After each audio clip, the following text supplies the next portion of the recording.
지금 저희는 이 부분을 8주째 보고 있습니다. 그런데 사복음서 마지막 장인 요한복음 21장은 부활하신 주님께서 갈릴리 호숫가로 제자들을 찾아가셨습니다. 그리고 제자들을 찾아가셔서 제자들을 대표한 베드로에게 주님에 대한 사랑을 확인하는 것으로서 복음서의 대단원을 막을 내립니다. 우리가 4년에 걸쳐서 요한복음을 본 적이 있습니다. 4년 동안 요한복음을 보고 1년 넘도록 지금 사도행전을 나가고 있습니다. 그 이유를 이렇게 말씀드렸습니다. 복음은 하나님이 주시는 말씀입니다. 그것이 복음서입니다. 그 복음대로 살아가는 것, 그것이 사도행전입니다. 그러므로 우리가 복음서를 머릿속으로 들었다면 사도행전을 통해서는 이제 우리가 삶으로서 실천해야 된다고 말씀을 드렸습니다. 그때에도 요한복음 21장을 보았을 때에도 여러 차례 말씀을 드렸듯이 우리 말에는 사랑이라는 단어가 하나밖에 없습니다. 이를테면 부모가 자식을 사랑하는 것도 사랑이고 청춘 남녀가 사랑하는 것도 사랑입니다. 부모 자식 간의 사랑과 이성지간인 남녀 간의 사랑이 똑같지 않음에도 불구하고 우리말에는 이처럼 사랑이란 단어가 구별이 없습니다. 그것은 우리 민족에게 있어서 사랑의 역사가 지극히 짧다는 변증입니다. 그러나 오랜 사랑의 역사를 지닌 신약 성경을 기록하고 사용된 헬라어에는 사랑이라는 단어가 그 대상에 따라서는 구체적으로 세분화되어 있다고 수차례 말씀을 드린 적이 있습니다. 가령 예를 들면 가족 간에 주고받는 사랑, 혈연적 사랑은 스톨레라고 합니다. 그리고 남녀 간의 이성적인 사랑은 에로스라고 합니다.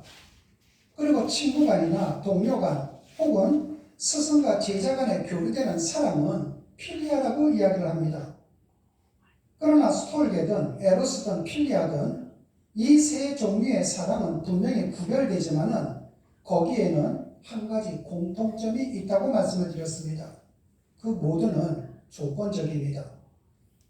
이성이든 친구든 내 마음에 들거나 혹은 나에게 잘해주는 사람을 더욱더 사랑하기 마련입니다. 가족 간에도 마찬가지입니다. 형제, 자매, 지간을 보면은 더 친한 형제가 있고 덜 친한 형제가 있습니다. 또한 부모가 장성한 자식에게 서운함을 느낄 때가 있는데 그것이 뭡니까? 다 조건적이라는 것입니다. 그런데 이와는 전혀 다른 사랑, 조건이 없는 무조건적인 사랑을 나타내는 단어가 있는데 그것은 아가페입니다. 아가페는 상대의 태도나 상황에 개의치 않고 아무런 대가나 전제 조건 없이 그냥 베푸는 사랑, 그것이 아가페입니다. 요한복음 21장을 보면은 우리 주님께서 갈릴리 호숫가에서 베드로에게 이렇게 물었습니다. 시몬 요한너 아가파스네, 네가 나를 아가페의 사랑으로 사랑하느냐? 요한의 아들 시몬아. 우리 주님께서는 베드로에게 주님을 조건 없이 사랑하고 있는지를 물으셨던 것입니다. 그때에 베드로가 뭐라고 대답합니까? 나의 큐리에. 네, 그렇습니다, 주님. 수 호이다서 호디 필러세. 제가 주님을 필리아의 사랑으로 사랑합니다. 여러분, 베드로는 이 순간까지 아가페의 사랑을 몰랐습니다. 아가페의 사랑이 무슨 뜻인지도 전혀 몰랐습니다. 그래서 예수님께서 네가 나를 아가페의 사랑으로 사랑하느냐 했을 때에 베드로는 동료의 혹은 스승을 섬기는 사람을 의미하는 필리아의 사랑으로, 조건적인 사랑으로 사랑한다고 주님께 대답을 했습니다. 우리 주님께서 두 번째로 다시 물으시죠. 시몬 요한 아가파스네, 네가 나를 아가페의 사랑으로 사랑하느냐? 주님의 이 질문은 첫 번째와 똑같았습니다. 베드로 역시 똑같이 대답을 합니다. 수 오이다서 호디 필러세. 제가 주님을 필리아의 사랑으로 사랑합니다. 무려 3년간이나 주님을 쫓아다녔지만은 베드로는 아가페의 수준에는 아직까지 근접하지를 못했던 것입니다. 이때 우리 주님께서 베드로에게 세 번째 질문을 하시죠. 시몬 요한너 필레이스네. 요한의 아들 시몬아, 네가 나를 필리아의 사랑으로 사랑하느냐? 우리 주님께서는 아직 아가페를 모르고 필리아의 상태에 있는 베드로의 수준까지 내려가 주신 것입니다. 너는 나랑 그렇게 3년 동안 있으면서 아가페를 몰랐니? 그를 질타하지 않았습니다. 그를 질타한 것이 아니라 그의 수준까지 내려가서 그의 고백을 받아주셨습니다. 그리고 필리아의 수준에 있는 베드로를 우리 주님께서는 친히 품으시고 아가페의 수준, 곧 주님의 수준으로 끌어올리셨던 것입니다. 그래서 주님의 그 아가페의 사랑을 힘입어 베드로가 어떻게 살아갑니까? 필리아의 사랑밖에 몰랐던 베드로가 아가페의 삶을 살아갑니다. 여러분, 그렇다면 진정한 사랑이 무엇입니까? 상대의 수준으로 내가 먼저 내려가는 것입니다. 그리고 그 사람과 거기서 노닥거리는 것이 아니라 그를 품고 함께 올라오는 것입니다. 참된 사랑이 늘 생명의 역사를 수반하는 이유가 무엇인가? 바로 여기에 있는 것입니다. 우리가 오래전에 보았던 사도행전 3장은 예루살렘 성전 미문 앞에서 구걸하던 날때부터 안진뱅이였던 거지가 베드로를 만나서 주님의 치유를 받는 이야기를 증언해주고 있습니다. 그날도 미문 앞에 쭈그려 앉아 있었던 안진뱅이는 베드로와 요한이 지나가자 여느 때와 마찬가지로 적선을 요구했습니다. 여러분, 이 안진뱅이가 베드로와 요한을 쳐다볼 이유가 뭐가 있겠습니까? 적선 하나는 없지요. 아무것도 없습니다. 그리고 베드로와 안진뱅이의 눈이 마주쳤을 때 베드로가 안진뱅이에게 그 유명한 말을 하게 됩니다. 응답하면 내게 얻거니와 내게 있는 것을 내게 주노니 곧 나사렛 예수 그리스도의 이름으로 걸어라. 그런데 곰곰이 생각해 보십시오. 이 부분에 대해서도 그 당시에 여러분과 함께 7주 동안 우리가 보았습니다. 베드로는 말만 하지 않았습니다. 만약에 베드로가 말만 했다면 그냥 아무런 생명의 역사가 일어나지는 않았을 것입니다. 그렇다면 베드로는 말만 한 것이 아니라 무엇을 했는가? 사도행전 3장 7절로 8절 말씀을 제가 봉독해 올리겠습니다. 오른손을 잡아 일으키니 팔과 발목이 곧 힘을 얻고 뛰어 서서 걸으며 그들과 함께 성전으로 들어가면서 걷기도 하고 뛰기도 하며 하나님을 찬미하니. 여러분, 베드로는 말만 한 것이 아니라 동시에 안진뱅이의 오른손을 잡았습니다. 그렇다면 이 그림을 여러분들이 그 당시에도 우리가 머릿속으로 믿음의 그림을 그려본 적이 있죠. 두 발을 땅에 딛고 서 있던 정상인이 안진뱅이의 손을 잡으려면 어떻게 해야만 합니까? 안진뱅이에게로 자기 몸을 굽혀야만 됩니다. 안진뱅이 수준까지 내려가야만 됩니다. 그래서 안진뱅이로 내려간 그는 안진뱅이의 오른손을 잡고 자신을 향해서 이렇게 올린 것이죠. 그때 어떤 일이 일어났습니까? 안진뱅이가 일어나서 함께 성전으로 들어가는 생명의 역사가 일어나지 않았습니까? 여러분, 베드로가 먼저 안진뱅이의 수준으로 내려가 그를 품고 자기의 수준에 이르기까지 함께 올라왔습니다. 베드로는 주님께로부터 배운 대로 그는 실천을 했던 것입니다. 우리 주님이 베드로의 입장에서 생각한다면 내 수준까지 내려와 주셨거든요. 아가페를 모르고 빌리아만 알았던 내 수준까지 주님께서 내려와 주셨잖아요. 그렇기 때문에 베드로는 하나님이 주시는 말씀을 머릿속에만 간직했던 것이 아니라 삶의 현장에서 그대로 적용을 했던 것이고요. 그대로 적용을 했을 때 생명의 역사가 일어난 것 아니겠습니까? 저희 큰누님은 소천하셨습니다. 근데 저희 큰누님이 소천하시기 전에 저희 매형께서 먼저 병원에 중환자실에 계실 때였습니다.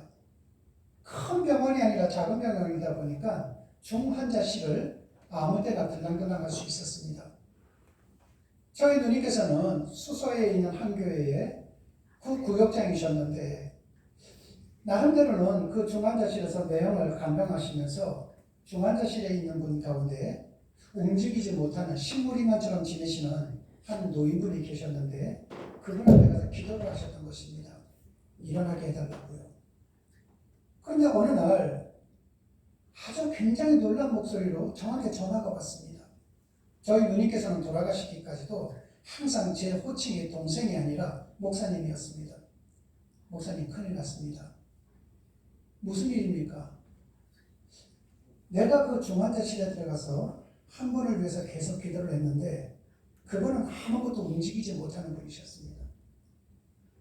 근데 몇 날 며칠을 가서 했는데 오늘 아침에 기도를 하려 들어갔더니만 그분의 눈이 하얀 눈동자만 있는 가운데 속에서 부르르 떨면서 자기한테 뭔가를 확 하는데 너무 무서워서 본인이 이렇게 기도를 했답니다. 나사렛 예수 그리스도의 이름으로 명하노니 악한 영은 묶음을 놓고 떠나갈지어다 하고서는 겁나서 나왔다고 하는 겁니다. 그리고는 다시는 못 들어가게 돼요. 무서워서. 그래서 우리 누님한테 제가 좀 가르쳐 드렸습니다. 누님은 다시 들어가십시오. 그런 누님은 그분의 수준까지 내려가지를 못했습니다. 그분은 움직이지 못하는 분입니다. 그런데 매일같이 머리로는 생각이 되기 때문에 누군가 나를 위해서 기도해주는 사람이 있는 겁니다. 하나님께서 그 기도를 들으셔서 이분은 눈동자만 움직일 수 있는 회복을 주셨습니다. 그런데 누님은 옆에 서 계시고 이분은 천장을 볼 수밖에 없는데 나를 위해서 기도해주시는 고마운 사람을 보고 싶어서 눈동자를 돌리다 보니 흰 눈동자밖에 더 있겠습니까? 그런데 누님은 걷다가 대고 사탄아 물러가라고 했습니다. 그분의 마음이 얼마나 상했겠습니까? 혹 움직이지 못하는 분이 계실 때에는 옆에서 그분에게 기도를 하는 것이 아니라 그분이 편히 나를 볼 수 있도록 위에서 기도해 주셔야 되는 것 아닙니까? 다시 들어가셔서 기도해 주십시오. 근데 그분의 수준까지 내려가셔서 그분의 눈을 보시고 하셔야만 됩니다. 누님께서 다시 전화가 왔습니다. 그분의 눈동자를 봤다고요. 여러분, 그러나 그때 그분의 눈동자만 봤겠습니까? 그분은 우리 누님의 흘리는 눈물도 봤겠죠. 우리는 때때로 이 세상을 떠나시는 분들을 볼 때에 오늘 표정을 보니까 지옥 간 것 같아. 표정을 보니까 평안한데 천국 가는 것 같아. 이렇게 하는 분들 많습니다. 표정으로 천국 갑니까? 표정으로 지옥을 가는 겁니까? 내 온몸이 굳어 오는 상태에서 마지막 가족들에게 얘들아 사랑한다 잘했어라 한마디 할 때에 온 근육을 움직이다 보면은 표정이 달라지지 않겠습니까? 우리가 그리스도인이라면은 어떤 형태이든 그 사람의 수준까지 내려가 주셔야만 됩니다. 그 사람의 환경 속으로 들어가야 되는 거예요. 오늘 본문에도 이와 똑같은 이야기가 반복되고 있습니다. 빌립 집사가 성령님께서 지시한 곳으로 갔을 때 그곳에는 에티오피아 고위 관리인 네시가 병거를 탐지하고 있었습니다. 여러분, 정통 유태인들 입장에서 볼 때 그 네시는 경멸의 대상일 수밖에 없죠. 인간 이하의 존재입니다. 유태인들은 이방인들을 짐승 취급했거든요. 그런데 그는 이방인 중에서도 저주를 받은 함의 후손인데다가 흑인이었습니다.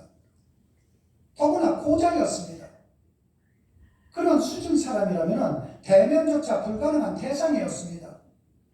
그런데 오늘 본문 8장 29절에서 30절을 보면은 빌립 집사는 성령님의 명령을 쫓아 네시에게 달려나가 그가 구약 성경 이사야서를 읽는 것을 보고선 그 말씀들을 깨달고 있는지를 먼저 물었습니다. 상대방의 요청이 있기 전에 그를 도와주겠다는 자발적인 제안이었습니다. 다시 말해서 이 순간 빌립 집사의 마음은 이미 상종조차 불가능한 네시의 수준까지 내려간 것이잖아요. 뜻밖의 원군을 만난 네시는 기쁨으로 빌립으로 하여금 자기의 병거에 타도록 청했습니다. 그리고 빌립은 네시와 함께 병거를 타고 가면서 자신이 알고 있는 복음의 내용을 네시에게 소상하게 가르쳐 주었습니다.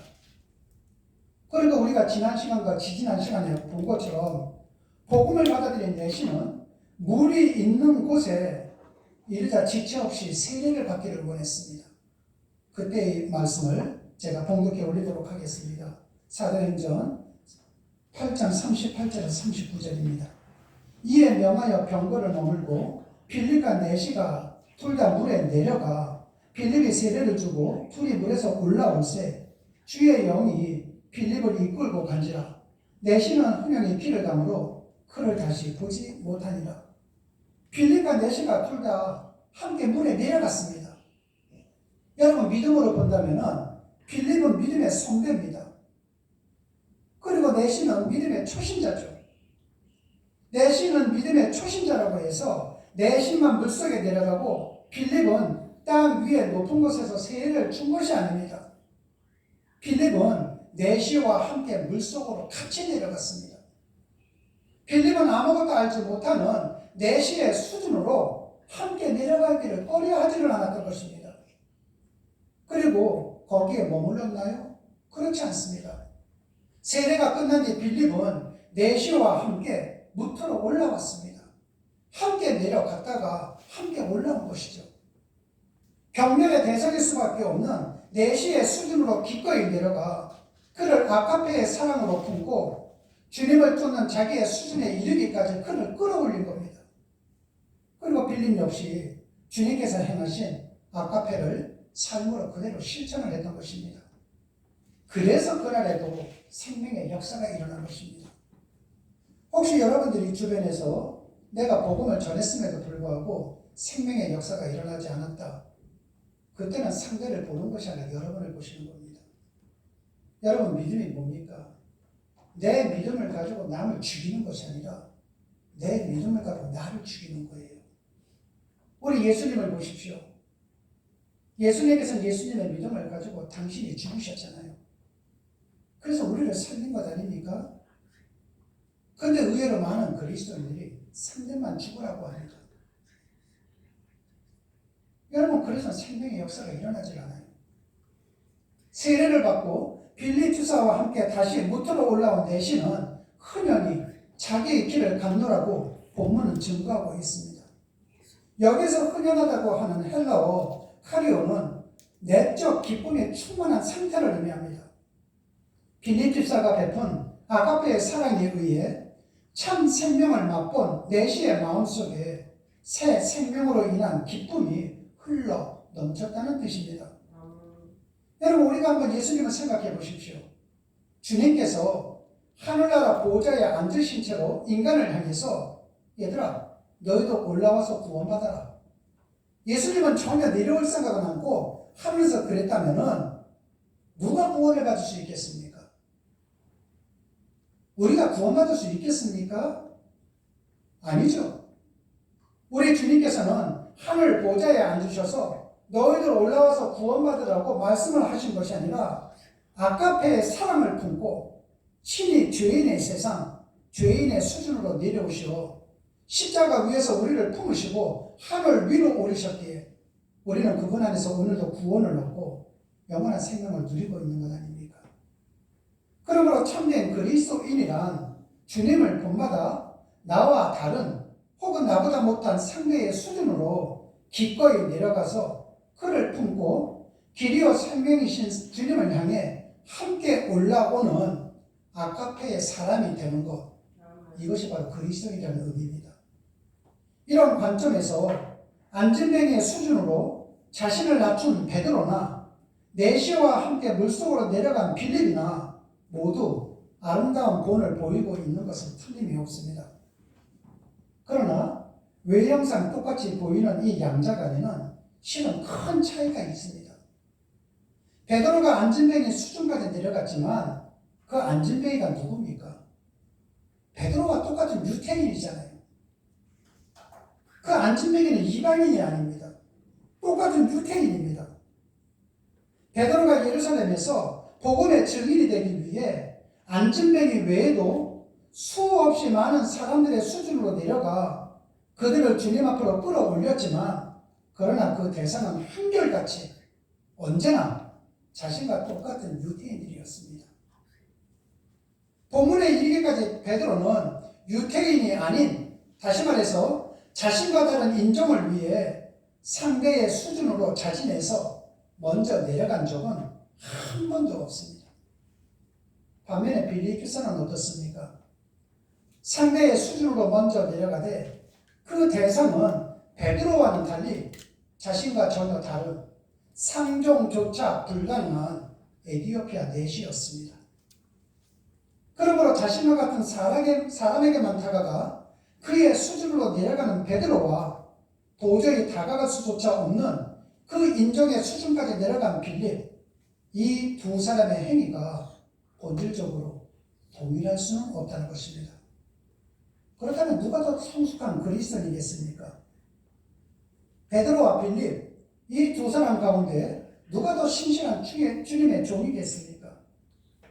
우리 주님께서는 마태복음 5장 46절에서 47절을 통해서 이렇게 말씀하셨습니다. 우리 한번 합독해 볼까요? 합독하시겠습니다. 너희가 너희 사랑하는 자를 사랑하면 무슨 상이 있으리요? 세리도 이같이 아니하느냐? 또 너희가 너희 형제에게만 무난하면 남보다 더하는 것이 무엇이냐? 이방인도 이와 같지 아니하냐? 여러분, 우리 주님의 말씀에 비춰볼 때 자신과 전혀 다른 인종을 마다치 않았던 빌립이 더 신실한 그리스도인이요, 더 성숙한 주님의 종이라는 것 재론의 여지도 없죠. 그런데 여기에서 반드시 짚고 넘어가야 할 점이 하나 있습니다. 베드로는 명색의 사도였습니다. 주님께서 이 땅에 계시는 동안 주님을 모시고 다니며 주님과 함께 살았던 제자였습니다. 오늘날로 얘기하면 목사라고 할까요? 여러분, 사도라는 것은 그만큼 존귀한 직분이었습니다. 반면에 빌립은 누구입니까? 사도들이 기도와 말씀을 전하는 일에 전념할 수 있도록 그들을 보좌하기 위해 선출된 집사 중에 한 명에 지나지 않았습니다. 상식적으로 생각한다면 사도 베드로가 빌립 집사보다 훨씬 성숙하고 더욱 신실해야 마땅할 것 같은데 실상은 정반대였습니다. 우리는 그 이유가 무엇인지 금년 1월 달에 1월 주일날 사도행전 6장을 시작하면서 이미 여러 차례 말씀을 드린 적이 있습니다. 그래서 알고는 있죠. 여러분, 사도행전 6장은 초대 교회가 7명의 집사를 세운 기사로 시작되고 있습니다. 당시는 바울이 사도로 부르심을 입기 전이었으므로 사도의 수는 12명이었는데 그들의 특징은 전혀 히브리파 유태인들이었습니다. 여러분, 히브리파 유태인들이 누구입니까?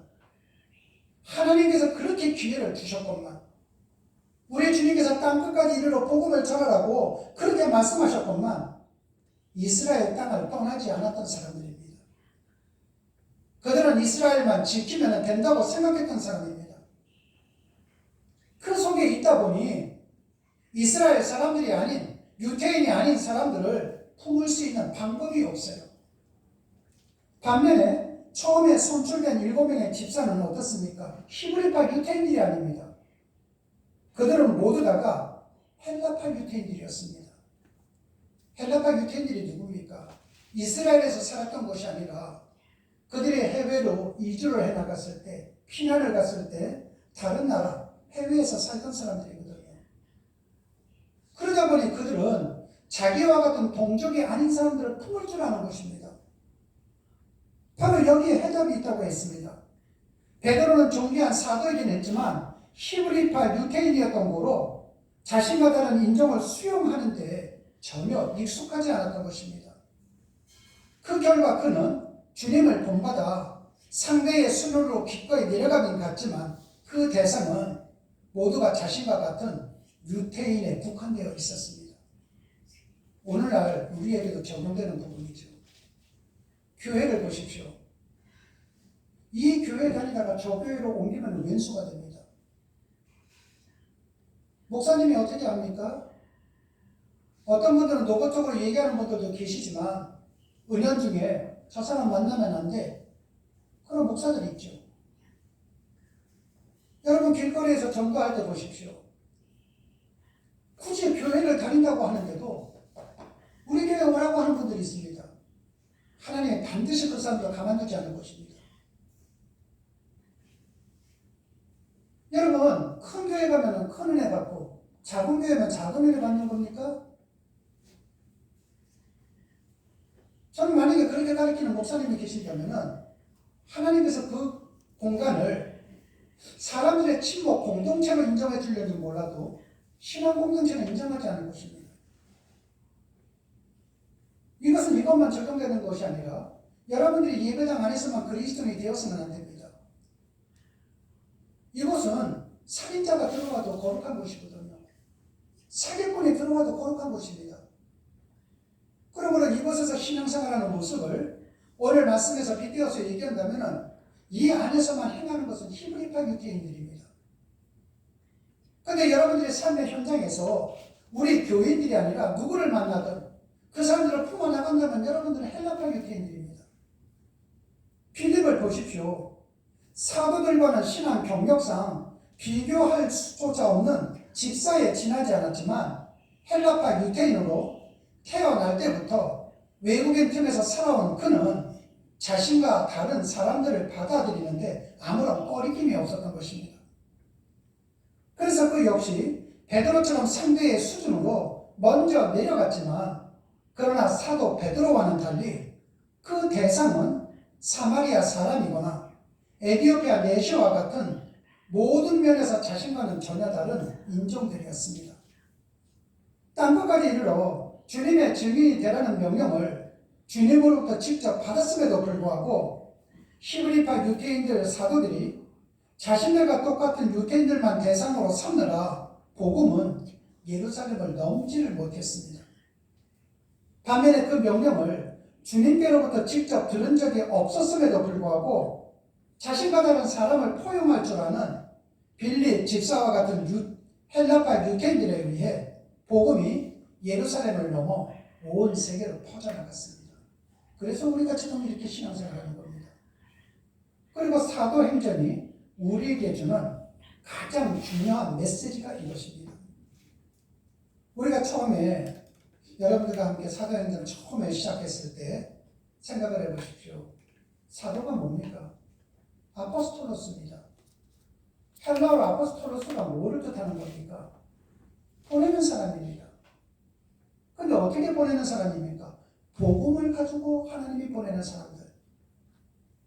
그래서 우리가 교과서적으로 얘기한다면 사도 하면은 예수님의 직계제자 12명과 그리고 사도 바울을 사도라고 부르지만 성경 말씀적으로 따진다면은 복음을 가지고 나가는 모든 사람은 사도가 되는 겁니다.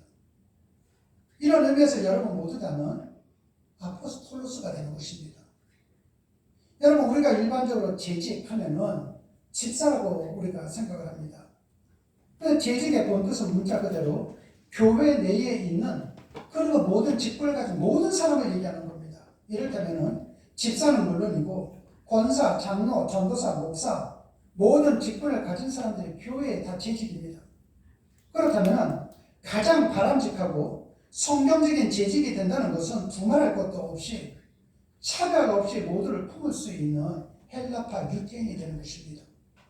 예배당 안에서만 그리스도인이 되는 것이 아니라 삶의 현장에서도 그리스도인이 된다는 것입니다. 그래야 교회 안팎에서 나와 전혀 다른 에티오피아 흑인 내시와 같은 사람까지도 우리는 기꺼이 수용하며 도리어 그의 수준까지 내려가 그를 품고 올라오는 참된 그리스도인이 될 수가 있는 것입니다. 무엇보다도 헬라파 유대인이 되어야만이 땅끝까지 증인이 되라는 주님의 뜻을 실천하는 바른 재직이 될 수가 있다는 것입니다.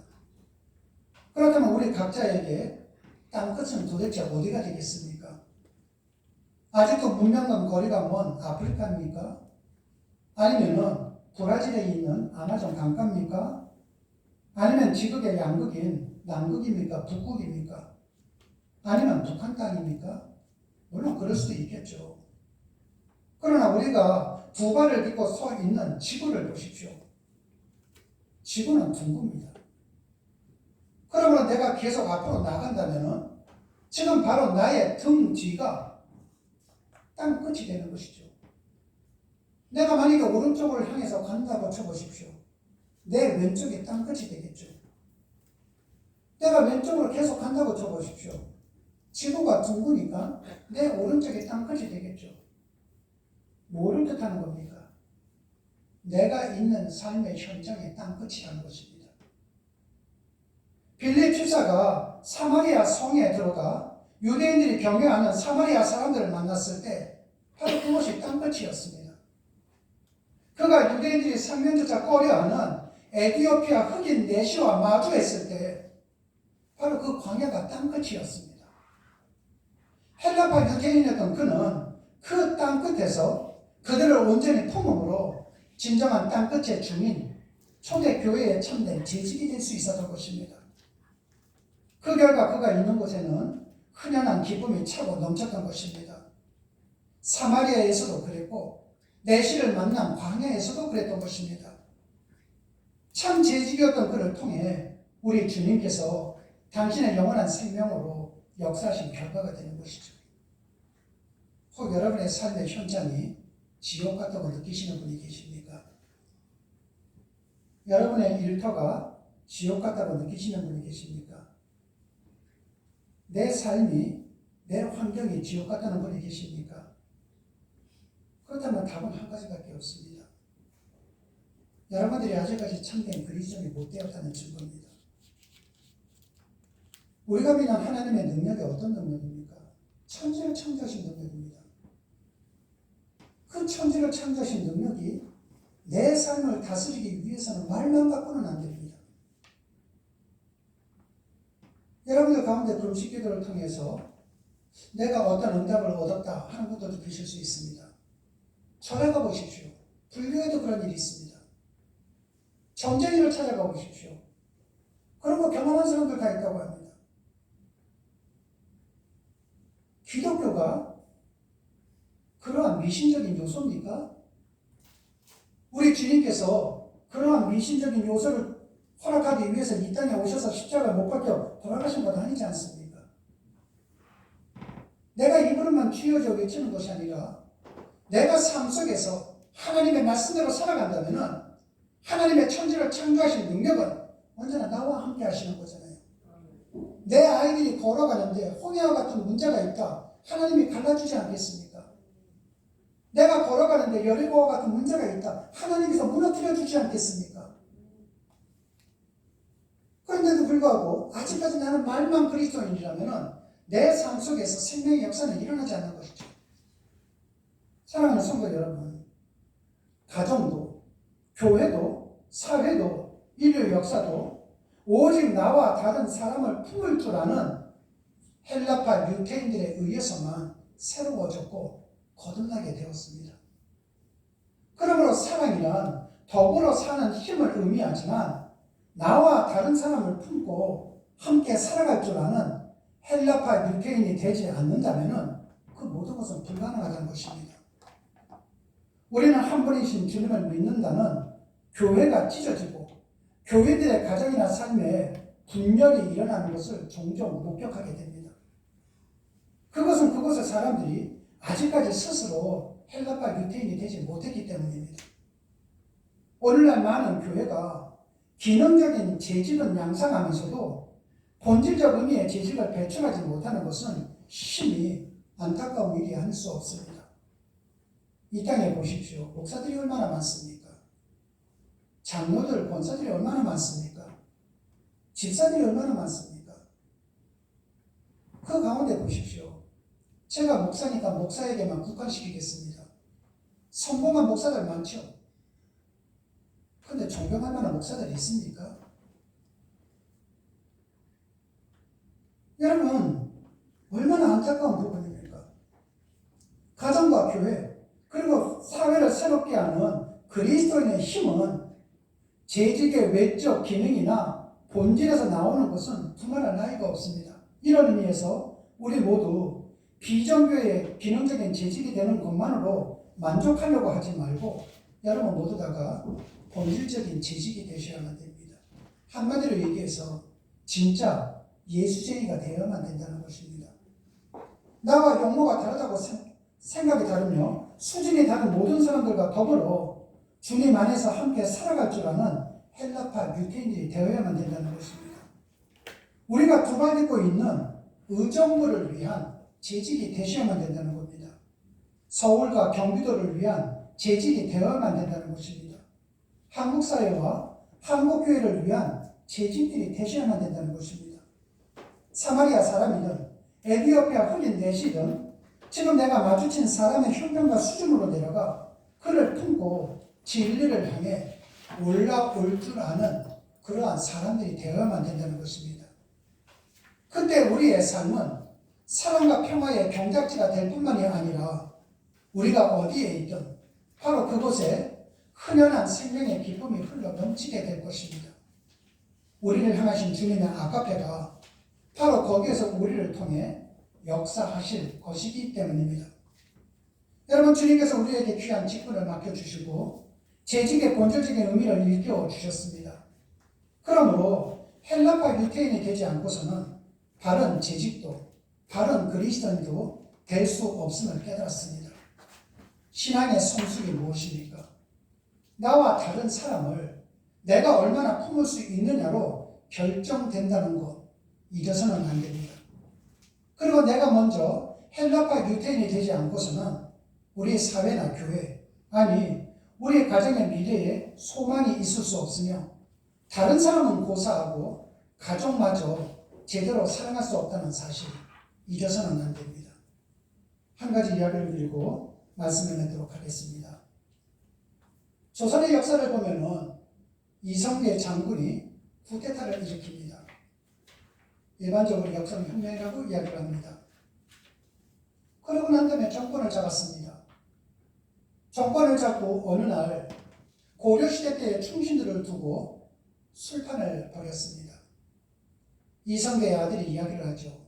이런들 어떠하리 저런들 어떠하리 만수산 경칙에 얽혀진들 어떠하리 우리도 이같이 얽혀져 살자. 여러분, 이러면 어떻고 저러면 어떠냐. 한 번밖에 없는 인생 좀 잘 먹고 잘 살다가 죽으면 되는 것 아니겠느냐. 내가 하는 행동이 비겁하든 비겁하지 않든 우리가 이 세상에서 잘 살면 되는 것 아니겠느냐. 내가 있는 자가 존경을 받고 없는 자는 멸시를 받는 이 세상 속에서 이런들 어떠하니 저런들 어떠하니 이야기를 하게 되는 것이죠. 그때 정몽주가 뭐라고 얘기합니까? 이 몸이 죽어지고 100번 고쳐주고 나에게는 오직 주인은 한 분뿐이라는 것입니다. 여러분 모두 다는 이 시대에 영적인 정몽주들이 되셔야만 됩니다.